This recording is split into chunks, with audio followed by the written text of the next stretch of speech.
Maras, presidente del Comité de Legalidad y Estado de Derecho de American Chamber. ¿Qué tal? Muy buenas tardes, Hola, bienvenido. Lucero, ¿cómo estás? Gracias por invitarme. ¿Cuál es la postura de la iniciativa privada aquí en México ante este proyecto? Mira, en términos de la American Chamber específicamente, lo que nosotros dijimos es, ya es una ley publicada, ya es una ley promulgada, hay que acatarla, como todas las leyes que se publican, ¿no? De inicio. Sin embargo, quisimos tener una discusión un poco más a fondo para entender sus alcances, los impactos, y por eso la semana pasada tuvimos un foro de la Ley de Seguridad Interior en donde tuvimos algunos de los promoventes, algunos de los actores que la viven todos los días, el gobernador Arturo Núñez, que es el presidente de la CONAGO y gobernador de Tabasco, el senador Roberto Gil, el comisionado de Morelos, Jesús Alberto Capella. Entonces, cada uno de ellos dio una experiencia muy particular desde la visión de la creación de la política pública hasta la implementación de la política pública. Lo que sí es un hecho y una de las grandes conclusiones es, era necesaria porque hoy simplemente no estaba reglamentado lo que ya sucedía todos los días, Lucero. Al final del día, las Fuerzas Armadas estaban en la calle, están en los estados, están siendo utilizadas a partir de una llamada de un gobernador o del propio Ejecutivo para favorecer la seguridad de los estados.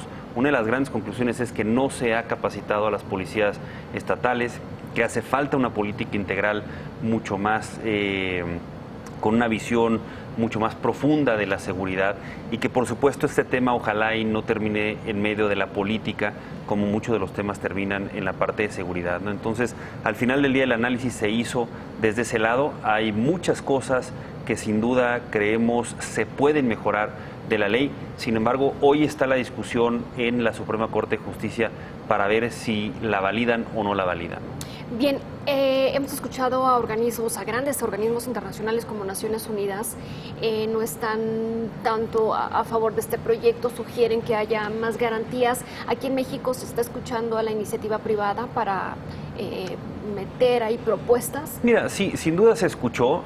Vuelvo a lo mismo, ya al final del día es una ley publicada, con lo promulgada. Que se pudiera modificar más adelante, exacto, ¿no? Entonces, digo, sin duda yo creo que sí, todo es perfectible. Al final del día entiendo que no es el mecanismo ideal para el combate a la seguridad. Sin embargo, la gran conclusión es que se necesitaba, porque tienes hoy al ejército en las calles y necesitaba reglamentar algo que de hecho ya se daba, ¿no? Entonces, al final del día creo que si se vuelve a abrir una discusión o si la Suprema Corte dice corríjanse 2 o 3 cosas o 4 o 5, las que sean, sin duda creo que el Congreso va a tener la apertura para escuchar a al sector privado. Se dieron algunas opiniones que sin duda se atendieron, pero era una discusión un poco más macro, efectivamente, respecto a las garantías que se necesitaban.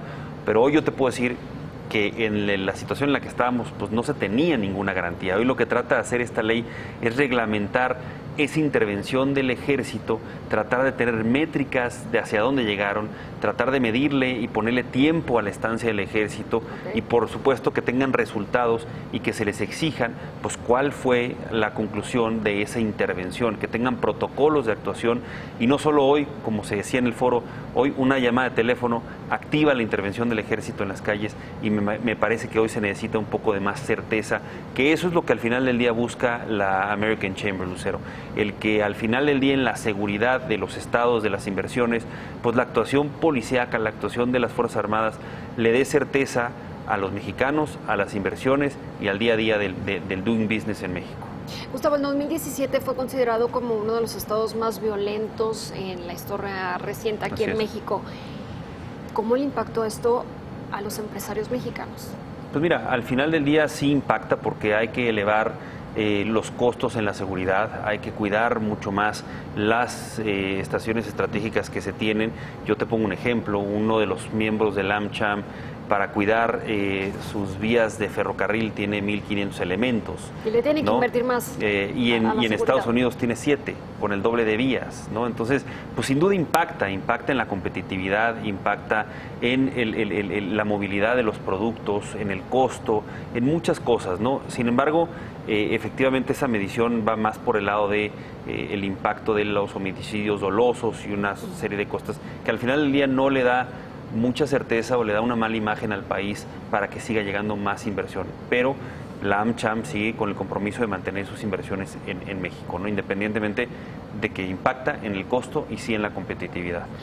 brevemente, estamos en un año electoral, está por concluir esta renegociación del Telecán. ¿Cómo ven las inversiones este año aquí en nuestro país? Mira, ¿afectado? No creo. O sea, al final del día yo sigo viendo, se anunció hasta hace 2 días una inversión de 900 millones de dólares en Obregón de una de las cerveceras de Constellation Brands. Entonces, las inversiones siguen llegando, creo que sigue habiendo confianza en el país, ¿no? Y así es la postura que mantiene la American Chamber. Habrá empresas que en lo individual hagan alguna decisión, sin embargo, AmCham sigue respaldando las inversiones y la confianza en el país. Gustavo Almaraz, gracias, muy Gracias buenas tardes. Que estés muy bien.